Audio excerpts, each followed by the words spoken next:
Hello friends, எல்லோருக்கும் வணக்கம். Welcome to young investors channel. Actually markets பார்த்துருப்பீங்க. ஸோ லாஸ்ட் மார்க்கெட் ஒரு நெகட்டிவ் ட்ரெண்டில் தான் க்ளோஸ் ஆயிருக்கு. நிஃப்டி 50 29 பாயிண்ட்ஸ் நெகட்டிவ்ல க்ளோஸ் ஆயிருக்கு. 25,060 பாயிண்ட்ஸில் க்ளோஸ் ஆயிருக்கு. சென்செக்ஸ் 13 பாயிண்ட்ஸ் நெகட்டிவ்ல க்ளோஸ் ஆயிருக்கு. 82,186 பாயிண்ட்ஸில் க்ளோஸ் ஆயிருக்கு. நிஃப்டி பேங்க் 196 பாயிண்ட்ஸ் நெகட்டிவ் 56,756 பாயிண்ட்ஸில் க்ளோஸ் ஆயிருக்கு. Nifty IT 172 points negative 36,858 points அந்த ரேஞ்சில் க்ளோஸ் ஆயிருக்கு. FISDS டேட்டா லாஸ்ட் மார்க்கெட்டில் 22ஆம் தேதி FIS 3,548 கோடிக்கு 3,548 கோடிக்கு நெட் செல்லர்ஸாக இருந்திருக்காங்க. டிஎஸ் வந்து 5,239 கோடிக்கு நெட் பயாஸாக இருந்திருக்காங்க. ஸோ இது வந்து FISDS டேட்டா. நெக்ஸ்ட் பார்த்தீங்கன்னா மார்க்கெட்டில் சிமெண்ட் ஸ்டாக்ஸ் எல்லாமே ரீசென்ட்லி நல்ல பர்ஃபார்மன்ஸ் கொடுத்துட்டு இருக்கு. இதுக்கு முக்கிய ரீசன் நீங்களே நினச்சி பாருங்க. ஃபார் எக்ஸாம்பிள், இந்த சிமெண்ட் ஸ்டாக்ஸ் நல்ல பாசிட்டிவ் ட்ரெண்ட்லாம் மேலே போகணும்னா ஒன்று இந்த இன்ஃப்ராஸ்ட்ரக்சர் ப்ராஜெக்ட்ஸ், அதாவது கவர்மெண்ட் வந்து இன்ஃப்ராஸ்ட்ரக்சர் ப்ராஜெக்ட்ஸ் வந்து எக்ஸ்பேன்ஷன் பண்ணணும். நிறைய இன்ஃப்ராஸ்ட்ரக்சர் ப்ராஜெக்ட் வந்து பார்த்தீங்கன்னா ஃபண்ட் ஒதுக்கணும். இன்ஃப்ராஸ்ட்ரக்சர் ப்ராஜெக்ட் அதிகமாக நடக்க இந்த சிமெண்ட் சேல்ஸ் அதிகமாகும். அது மூலம் மட்டும் இந்த கம்பெனிக்கு வந்து நிறைய ப்ராஃபிட் இன்க்ரீஸ் ஆகும், ஷேர் ப்ரைஸ் மேலே போகலாம். அதே மாதிரி இன்னொரு செக்மெண்ட் எடுத்து பார்த்தீங்கன்னா வீடு, அதாவது புதுசாக நிறைய வீடுகள் நிறைய கன்ஸ்ட்ரக்ஷன் ஒர்க் நடக்க சிமெண்டோட சேல்ஸ் இன்க்ரீஸ் ஆகும். At the same time cement companies நல்லா ப்ராஃபிட் பண்ணும், சிமெண்ட் ஸ்டாக்ஸ் மேலே போகும். இதுதான் சிமெண்டோட பிஸ்னஸ் மாடல். ஆனால் ரீசெண்ட் டேஸில் பார்த்தீங்கன்னா இன்ஃப்ராஸ்ட்ரக்சர் ப்ராஜெக்ட் கொஞ்சம் டல்லாக இருந்து இப்போ கொஞ்சம் நல்லா பண்ணுற மாதிரி தெரியுது. இன்ஃப்ராஸ்ட்ரக்சர் ப்ராஜெக்ட்டு ரீசெண்ட் டேஸில் கொஞ்சம் மேலே போகிற மாதிரி தெரியுது. அதான் நிறைய ப்ரோக்கரேஜஸ் ஃபார்ம் சொன்னது, சிமெண்ட் ஸ்டாக்ஸ் வந்து ஒரு 30% ரிட்டர்ன்ஸ் கொடுக்கும், ஒரு பாசிட்டிவ் ரிட்டர்ன்ஸ் கொடுக்கும் அப்படின்னு சொல்லியிருந்தாங்க. அந்த பேசிஸில் Indian cements, Dalmia Bharat, Birla corporation, Ramco cement, Ambuja cement, Shree cement, JK Lakshmi cement, இந்த மாதிரி சிமெண்ட் ஸ்டாக்ஸ் எல்லாமே மார்க்கெட்டில் ஒரு நல்ல பெர்ஃபார்மன்ஸ் கொடுத்துருக்கு. நீங்கள் கேட்டது ஐ திங்க் Q1 ஃபினான்ஷியல் 26க்கான ஏர்னிங்ஸ் வந்து நல்லா வரலாம் அப்படின்னு சொல்லி நான் ஃபீல் பண்ணுறேன். ஆனால் அது ஒரு பக்கம் இருந்தாலும் இதில் இப்போ நீங்கள் ஒரு நண்பர் கேட்டிருந்தார், அல்ட்ராடெக் சிமெண்ட் வாங்கலாமா, வாங்க வேண்டாம்னா எதனால வாங்க வேண்டாம் அப்படிலாம் கேட்டிருக்காரு. ஃபண்டமெண்டலி சிமெண்ட் ஸ்டாக்ஸில் பார்த்தீங்கன்னா டாமினன்ட் பிளேயராக இருக்கிறது ஒன்று வந்து ஆதித்யா பிர்லா குரூப்பு, இன்னொன்று வந்து பார்த்தீங்கன்னா அதானி அவங்க இருக்கிறாங்க. இல்லை இப்போ அம்புஜா சிமெண்ட்ஸ் எடுத்து பார்த்தீங்கன்னா 36 டைம்ஸ் ஏர்னிங்ஸில் இருக்குது, 618 ரூபாவில் இருக்குது. அல்ட்ராடெக் சிமெண்ட் கேட்டார் ஒரு நண்பர் கேட்டிருந்தார், அது ஏன் வாங்க வேண்டான்னு. 12,485 ரூபாவில் இருக்குது. நீங்கள் முன்னாடியே வச்சுருந்தீங்கன்னா ஓகே, பட் இப்போ அது 60 டைம்ஸ் ஏர்னிங்ஸில் இருக்குது. 60 டைம்ஸ் ஏர்னிங்ஸ் கொடுத்து நான் வாங்க விரும்பலை. ஃபண்டமெண்டலி நல்லா இருந்தாலும் கூட நான் வாங்க மாட்டேன். பட் உங்களுக்கு ஓன் ஒப்பீனியன் இருக்குன்னா நீங்கள் வாங்கிக்கலாம். ஸோ சிமெண்ட் ஸ்டாக்ஸில் இதான் கண்டிஷன். ஆல்ரெடி வாங்கியிருந்தா பிரச்சனை இல்லை, பட் இப்போ வந்து பார்த்தீங்கன்னா எல்லாமே வேல்யூஷன் ஜாஸ்தியாக இருக்குது. பட் நீங்கள் வந்து இல்லை இதுலேருந்து மேலே தான் போகும் இந்த ஸ்டாக் அப்படின்னா நீங்கள் கன்சிடர் பண்ணிக்கலாம். பட் நான் இந்த வேல்யூஷனில் இப்போதைக்கு தொடர ஐடியாவில் இல்லை. நெக்ஸ்ட் பார்த்தீங்கன்னா KEI இண்டஸ்ட்ரீஸ் இவங்களோட ரிசல்ட்ஸ் வந்துருக்கு. நெட் ப்ராஃபிட் 30% இன்க்ரீஸ் ஆயிருக்கு, 195 கோடி பண்ணியிருக்காங்க. ரெவன்யூ 25.4% இன்க்ரீஸ் ஆயிருக்கு, 2,590 கோடி. இது போக எபிட்டா வந்து 17.7% இன்க்ரீஸ் ஆயிருக்கு, 258 கோடி. எபிட்டா மார்ஜின் பார்த்தீங்கன்னா 10% குறைஞ்சிருக்குது, விச் மீன்ஸ் 10.4% 10% குறைஞ்சிருக்குன்னு சொல்லியிருக்கிறாங்க. இது போக அவங்களோட கேபிள் மேனுஃபேக்சரிங் ஃபெசிலிட்டி புதுசாட்டு போடுறது ஒன்று வந்து சனனன் அந்த இடத்துல போடுறாங்க, இன்னொன்று அகமதாபாத்தில் போடுறாங்க, குஜராத்தில் போடுறாங்க. ஸோ இதில் வந்து இவங்க first phase of production of low tension LT, next வந்து ஹை டென்ஷன் இந்த கேபிள்ஸ் எல்லாமே பார்த்தீங்கன்னா பண்ணிட்டு இருக்கிறாங்க. ஸோ இது வந்து செப்டம்பர் 2025 நடைமுறைக்கு வரும்னு சொல்கிறாங்க. அதே மாதிரி எக்ஸ்ட்ரா ஹை வோல்டேஜ் கேபிள்ஸ் வந்து ஃபஸ்ட்டு குவார்ட்டர், அதாவது ஃபினான்ஷியல் 26 to 27 அந்த டைமில் ஃபஸ்ட்டு குவார்ட்டரில் வந்து அதுக்கு ஆப்ரேஷனுக்கு வரும் அப்படின்னு சொல்லியிருக்காங்க. இது வந்து KE இண்டஸ்ட்ரீஸ் போஸ்ட் பண்ண ரிசல்ட்ஸ் அப்டேட்டு. ரிசல்ட்ஸ் பார்த்தீங்கன்னா பெட்டராக பண்ணியிருக்காங்க. At the same time estimation பண்ணதை விட ரிசல்ட்ஸ் நல்லா வந்திருக்கு. ப்ளஸ் ஹேவல்ஸோட ரிசல்ட்ஸ் இவங்க நல்லா பண்ணியிருக்கிறாங்க. ஹேவல்ஸ் வந்து கேபிள்ஸ் மட்டும் கிடையாது, அவங்க AC, லைட்டு, அது மாதிரி நிறைய டிஃப்ரெண்ட் செக்மெண்ட்டில் இருக்கிறாங்க. ஸ்டாக் ப்ரைஸ் 3,981 ரூபாவில் இருக்குது, 52 டைம்ஸ் ஏர்னிங்ஸில் இருக்கிறாங்க. ஸோ ரொம்பவே வேல்யூஷன் ஜாஸ்தியாக இருக்குது. நெக்ஸ்ட் பார்த்தீங்கன்னா இந்தியன் ரயில்வே ஃபினான்ஸ் கார்பரேஷனோட ரிசல்ட்ஸ் வந்திருக்கு. நெட் ப்ராஃபிட் 10% இன்க்ரீஸ் ஆயிருக்கு, 1,745 கோடி. நெக்ஸ்ட் ரெவன்யூ ஃப்ரம் ஆப்ரேஷன் ஒரு 2% இன்க்ரீஸ் ஆயிருக்கு, 6,915 கோடி பண்ணியிருக்காங்க. இன்ட்ரெஸ்ட் இன்கம் வந்து 17% விழுந்திருக்கு, 1,497 கோடி பண்ணியிருக்காங்க. லீசிங் ஆப்ரேஷன், அதாவது லீசிங் ஆப்ரேஷன் மூலமாட்டு வந்த இன்கம் ஒரு 9.2% இன்க்ரீஸ் ஆயிருக்கு, 5,043 கோடியாக இருக்குது. டோட்டல் எக்ஸ்பென்சஸ் 5,172 கோடி எக்ஸ்பென்சஸ்க்கு பேருக்கு. பட் ஆக்சுவலி இது வந்து மார்ஜினலி டிக்ளைன் ஆயிருக்கு அப்படின்னு சொல்கிறாங்க. இப்போ ஸ்டாக் ப்ரைஸ் வந்து 130 லாஸ்ட் மார்க்கெட்டில் க்ளோஸ் ஆயிருக்கு. பீக் லெவல் வந்து பார்த்தீங்கன்னா கிட்டத்தட்ட 35% மேலே விழுந்திருக்காங்க. பட் லாஸ்ட் 3 இயர்ஸில் எடுத்து பார்த்தீங்கன்னா 500% மேலே அந்த ஸ்டாக் வந்து ரிட்டர்ன்ஸ் கொடுத்துருக்கு. இவங்க வந்து மோனோபோலி, அதாவது ரயில்வே பேஸ்டு ப்ராஜெக்ட்ஸ் வந்து ஃபினான்ஸ் பண்ணுறதுல மோனோபோலியாக இருக்கிறாங்க. இப்போ புதுசாட்டு எலக்ட்ரிசிட்டி ப்ராஜெக்ட்டுக்கும் ஃபினான்ஸ் பண்ணுறதுக்குலாம் ஐடியா வச்சிருக்காங்க. இது IRFC போஸ்ட் பண்ண ரிசல்ட்ஸ் அப்டேட். பட் ஸ்டாக்கோட வேல்யூஷன் இப்போ கொஞ்சம் ஜாஸ்தியாக தான் இருக்குது, 26 டைம்ஸ் ஏர்னிங்ஸில் இருக்கிறாங்க. நான் தெரியாமல் 140 150 கன்சிடர் பண்ணிட்டேன். இப்போ வந்து பார்த்தீங்கன்னா அப்படி கொஞ்சம் இறங்கி தான் இருக்குது, பெருசாக மூவ்மெண்ட்ஸ் இல்லாமல். இது ஐஆர்எஃப்சி போஸ்ட் பண்ண ரிசல்ட்ஸ் அப்டேட்டு. ஷாம் மெட்டாலிக்ஸோட Q1 ரிசல்ட்ஸ் வந்துருக்குது. ப்ராஃபிட் பார்த்தீங்கன்னா ஒரு 6% இன்க்ரீஸ் ஆயிருக்குது, 292 கோடி. ரெவன்யூ 22.4% இன்க்ரீஸ் ஆயிருக்கு, 4419 கோடி. எபிட்டா வந்து 19% இன்க்ரீஸ் ஆயிருக்கு, 579 கோடியாக இருக்குது. எபிட்டா மார்ஜின் 13.1% இருக்குது. ஃபர்ஸ்ட் இன்ட்ரீம் டிவிடெண்ட் ₹1.80 பார்த்தீங்கன்னா அனௌன்ஸ்மெண்ட் பண்ணியிருக்காங்க. ஸோ இந்த இன்ட்ரீம் டிவிடெண்டுக்கான ரெக்கார்ட் டேட் ஜூலை 28 சொல்லியிருக்காங்க. ஆகஸ்ட் 19 அந்த டிவிடெண்ட் வந்து உங்களுக்கு கிரெடிட் ஆகும். அட் த சேம் டைம் 4500 கோடி ரைஸ் பண்ண போகிறாங்க டெப்ட் அண்ட் ஈக்விட்டி இன்ஸ்ட்ருமெண்ட்ஸ் மூலமாட்டு. ஸோ ஓவர்லாட் இது வந்து பார்த்தீங்கன்னா ஷாம் மெட்டாலிக்ஸ் போஸ்ட் பண்ண ரிசல்ட்ஸ் அப்டேட். லாஸ்ட் மார்க்கெட்டில் ஸ்டாக் ப்ரைஸ் ஒரு 1.5% பாசிட்டிவ் ட்ரெண்டில் தான் க்ளோஸ் ஆயிருந்துச்சு மார்க்கெட்டில். நெக்ஸ்ட்டு ஃபோன்பேயும் எஸ்பிஐ கார்டும் பார்த்தீங்கன்னா பார்ட்னர்ஷிப்பில் வராங்க. கோபிராண்டட் கார்டை வந்து இன்ட்ரடியூஸ் பண்ணுறதுக்கு ஆக்சுவலி ஹெச்டிஎஃப்சி பேங்க் கூட வச்ச அலைன்ஸ்க்கு அப்புறம் பார்த்தீங்கன்னா இவங்க செகண்ட் ஆட்டு எஸ்பிஐ கார்டு கூட வச்சு கோபிராண்டட் கிரெடிட் கார்டை வந்து இன்ட்ரடியூஸ் பண்ண இருக்கிறாங்க எஸ்பிஐ கார்டு.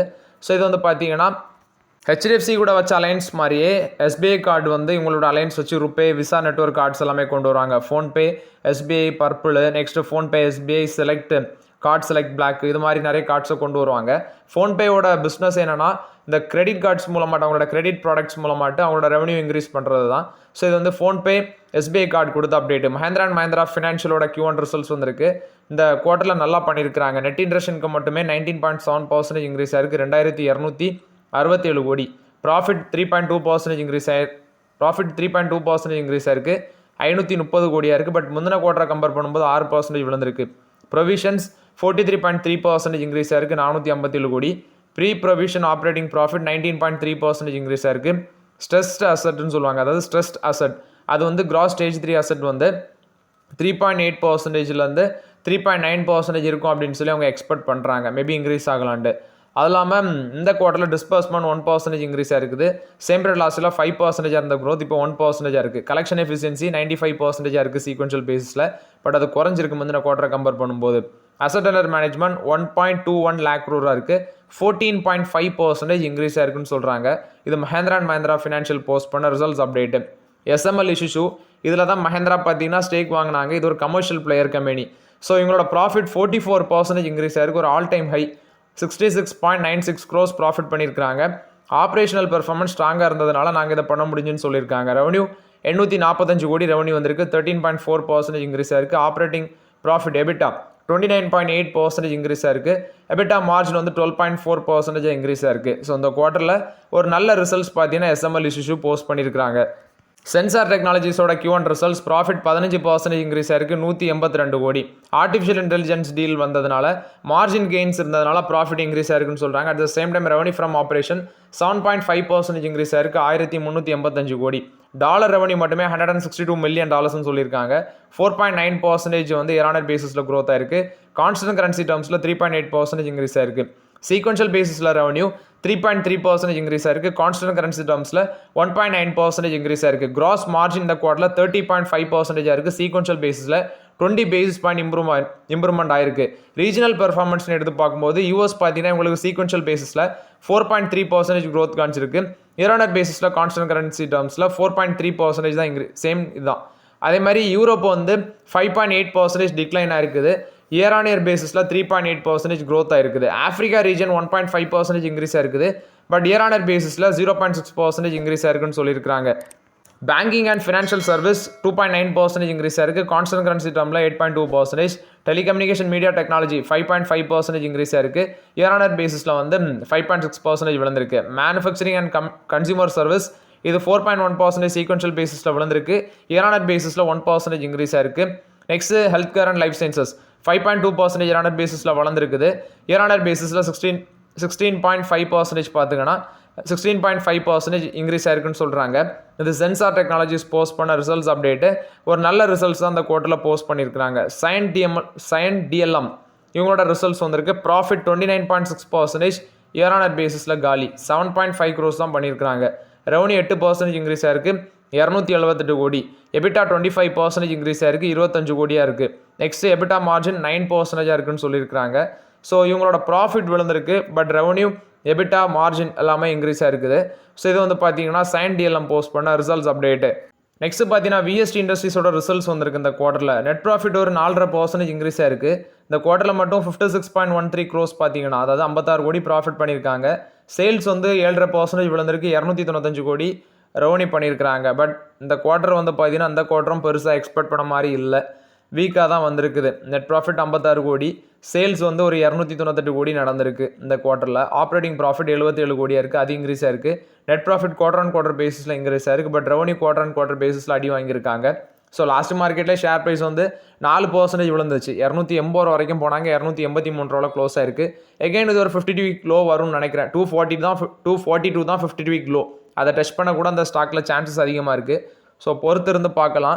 இவங்களோட காட்ஃப்ரே ஃபிலிப்ஸ் தான் நல்லா பண்ணுறாங்க, இவங்கள விட காட்ஃப்ரே ஃபிலிப்ஸ் நல்லா பண்ணுறாங்க. அதான் 6 மாதத்தில் வந்து 100% மேலே ரிட்டர்ன்ஸ் கொடுத்துருக்கு, பட் அது வேல்யூஷன் ஜாஸ்தி. ஐடிசி பார்த்தீங்கன்னா என்னென்ன அடித்தாலும் நான் அந்த இடத்த விட்டு எழும்ப மாட்டேன்னு இருக்குது.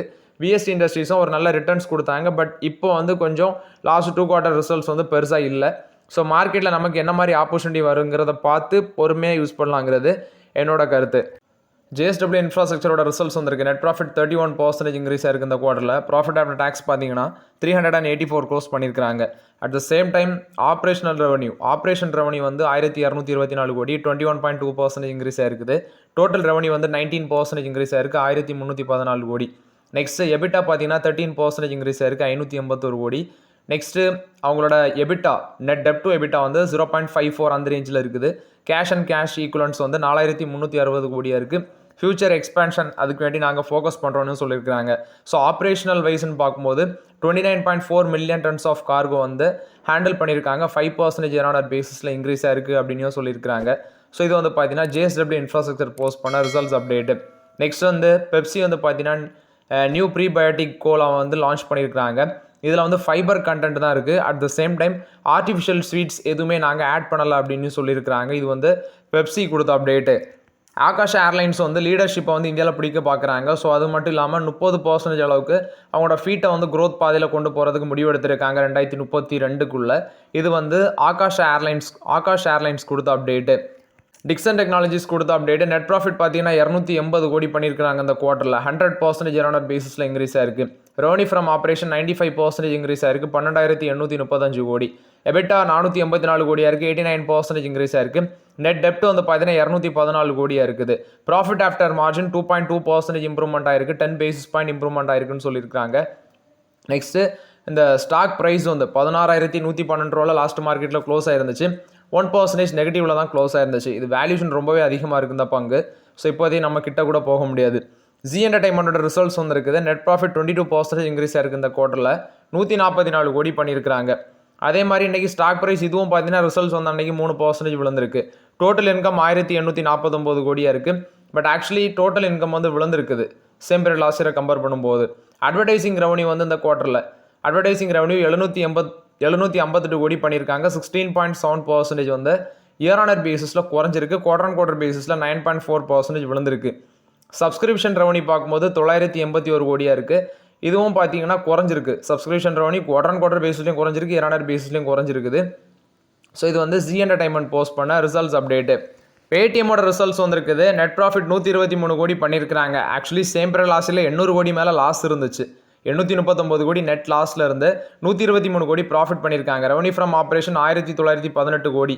எபிட்டா 71 க்ரோஸ் பண்ணியிருக்காங்க. மந்த்லி டிரான்சாக்டிங் யூசர்ஸ் வந்து 7.4 க்ரோஸ் பண்ணியிருக்காங்க. கிராஸ் மெர்கன்டைஸ் வேல்யூ 5.39 லேக் க்ரோராக இருக்குது, 27% இன்க்ரீஸ் ஆயிருக்குன்னு சொல்லியிருக்காங்க. இது பேடிஎம் கொடுத்த அப்டேட்டு. நெக்ஸ்ட் பார்த்தீங்கன்னா எல்ஐசி இவங்க வந்து எஸ்பிஐல ஸ்டேக் இன்க்ரீஸ் பண்ணியிருக்காங்க. கியூஐபி ரூட் மூலமாட்டு 9.49% இன்க்ரீஸ் பண்ணியிருக்காங்க. 6.1 crore ஷேர் வந்து பார்த்தீங்கன்னா பை பண்ணியிருக்காங்க 5000 கோடிக்கு. ஸோ இது வந்து அந்த எஸ்பிஐயோட கியூஐபியில் life insurance corporation of India வந்து ஸ்டேக் பை பண்ணியிருக்கிறாங்க. ஸோ இது மூலமாட்டு ஸ்டேட் பேங்க் ஆஃப் இந்தியாவில் எல்ஐசியோட ஸ்டேக் 9.21% வந்து 9.49% இம்ப்ரூவ் ஆயிருக்குன்னு சொல்லியிருக்காங்க. இது எல்ஐசி எஸ்பிஐ பொறுத்த வரைக்கும் அப்டேட்டு. நெக்ஸ்ட் ஜேஎஸ்டபிள்யூ சிமெண்ட்ஸோட ஐபிஓ. ஸோ நிறைய ஐபிஓஸ் வந்து பார்த்தீங்கன்னா 24ஆம் தேதி ஒரு ஐபிஓ இருக்குது, 25ஆம் தேதி ஒரு ஐபிஓ ஓப்பன் ஆகுது. ஸோ அது ஓப்பன் ஆகட்டும், அப்போ தான் அந்த கிரே மார்க்கெட் ப்ரீமியம் வச்சு கரெக்டாக நம்ம சொல்ல முடியும். அர்ஜென்ட்டாக யாருமே ஃபோக்கஸ் பண்ண வேண்டாம், நான் பார்த்து சொல்கிறேன். நெக்ஸ்ட்டு ஜேஎஸ்டபிள்யூ சிமெண்டோட ஐபிஓ டீட்டெயில்ஸ் வந்திருக்குது. பட் இது வந்து கன்ஃபார்ம் டேட் கிடையாது. ஆனால் ஆவரேஜ் ஆட்டு அந்த டைமில் வர சான்சஸ் இருக்குன்னு சொல்கிறாங்க. அதாவது IPO date 11 to 13 August, tentative date தான். இஷ்யூ ப்ரைஸ் வந்து 100 ரூபாலேருந்து 200 ரூபாய்க்குள்ளே இருக்குன்னு சொல்கிறாங்க. ஆனால் லாட் சைஸ் இன்னும் வரல. ஃப்ரெஷ் இஷ்யூ மூலமாட்டு 2000 கோடி, ஆஃபர் ஃபார் சேல் மூலமாட்டு 2000 கோடி, டோட்டலாட்டு 4000 கோடி. மினிமம் பிட் லாட் சைஸ் வந்து என்ன அவங்க சொல்லலை, ஃபேஸ் வேல்யூ 10 ரூபா, ரீட்டெயிலுக்கு மட்டுமே 35% கொடுக்குறாங்க. ஸோ வெயிட் பண்ணி பார்க்கலாம். ரெவன்யூ வந்து பார்த்தீங்கன்னா ஃபினான்ஷியல் 22லேருந்து கம்பேர் பண்ணி பார்க்கும்போது 23, 24 இன்க்ரீஸ் ஆயிருக்கு. ஃபினான்ஷியல் 24ல் 6028 கோடி பண்ணியிருக்காங்க. எக்ஸ்பென்சஸும் ஜாஸ்தியாக இருக்குது. எக்ஸ்பென்சஸ் பட் ஃபினான்ஷியல் 23 கம்பேர் பண்ணும்போது 24ல் குறைஞ்சிருக்கு. நெட் இன்கமும் 23 கம்பேர் பண்ணும்போது 24ல் குறைஞ்சிருக்குது. அதாவது 22ல் 232 கோடி நெட் இன்கம், இப்போ 62 கோடி தான் பண்ணியிருக்கிறாங்க. மார்ஜினும் ரொம்பவே குறைஞ்சிருக்கு. ஸோ இது எந்த மாதிரி இந்த ஐபிஓவில் நமக்கு கிரே மார்க்கெட் ப்ரீமியம் பொறுத்து தான் பண்ணணும். பட் இது ஆகஸ்ட்டில் தான் வருது. அதுக்கு முன்னாடி நமக்கு 2 ஐபிஓஸ் இருக்குது. ஒன்று சாந்தி கோல்டு இன்டர்நேஷனல், இன்னொன்று வந்து பிரிகேட் ஹோட்டல் வெஞ்சர்ஸ் ஐபிஓ. இந்த 2 ஐபிஓ இப்போதைக்கு நான் பார்த்துட்டு இருக்கிறேன். ஸோ நமக்கு ஏற்ற மாதிரி இருந்துச்சுன்னா அப்ளை பண்ணலாம், இல்லைனா வேண்டாங்கிறது தான் என்னோட கருத்து. பட் அது வரட்டு 24, 25 இந்த 2 தேதியில் இருக்குது. ஸோ நம்ம பையை பார்த்து போடலாங்கிறது என்னோட கருத்து. ஸோ ஓகே ஃப்ரெண்ட்ஸ், ஆக்சுவலி இந்த வீடியோவில் சில இம்பார்ட்டன்ட் அப்டேட்ஸ் எல்லாமே டிஸ்கஸ் பண்ணோம். அந்த வீடியோ உங்களுக்கு பயனுள்ளதாக இருந்துச்சுன்னா லைக் பண்ணுங்கள், சப்ஸ்கிரைப் பண்ணுங்கள், கமெண்ட் பண்ணுங்கள். Okay friends, thank you.